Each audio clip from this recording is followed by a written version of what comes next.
ততক্ষণ পর্যন্ত তোমাকে মৃত্যু দান করব না। যতই জালেমরা ষড়যন্ত্র করুক তোমাকে মারতে পারবে না। কথা বলেন ঠিক কিনা? ও মুসলমান বন্ধুগণ, আজকে বড় কষ্ট লাগে।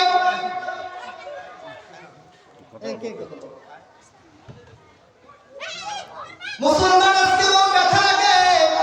বড় দুঃখের বিষয় হলো এত সুন্দর আয়োজন করেছি মুসলমানেরা আমরা।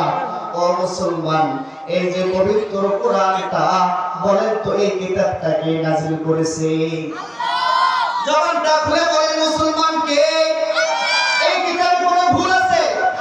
এই কিতাবে কোনো ভুল নাই। মালিক ডাকতে বলে যালিকাল কিতাবু লা রাইবা ফিহি, আমি এমন একটা কিতাব আমি পাঠিয়েছি। ও বান্দা, যত বিজ্ঞানী, যত মানুষ, যত ব্রিলিয়ান্ট মানুষ দুনিয়ায় আসুক না কেন, এই কোরআনের পিছনে যদি লাগে তারাই তাদের ভুল স্বীকার করে মুসলমান হয়ে যাবে। বলি সুবহানাল্লাহ। সম্মানিত হাজিরিন, যেটা কথা বুঝাইতে চাইছি, যেটা বলতে চাচ্ছি, মুসলমান এত সুন্দর কোরআনের ময়দান, আজকে সকল উলামায়ে কেরাম মন খুলে আজকে কোরআনকে তাফসীর করতে পারে, কিন্তু কিছুদিন আগে এই কোরআনের কথা বলতে গেলে আমাদের মতো আলেমদেরকে জেলখানায় যেতে হতো। কথা বলেন ঠিক কিনা?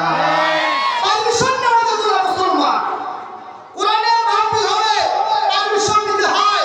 কোরআনের কথা হবে, লিডারদের পারমিশন নিতে হয়। কোরআনের কথা হবে, কত জায়গায় সই নিতে হয়।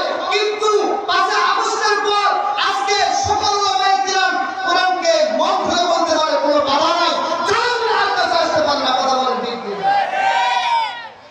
যত বাহাদুরি দেখিয়েছিল, ক্ষমতা দেখিয়েছিল, বলেন তো সব ক্ষমতার মালিক কে?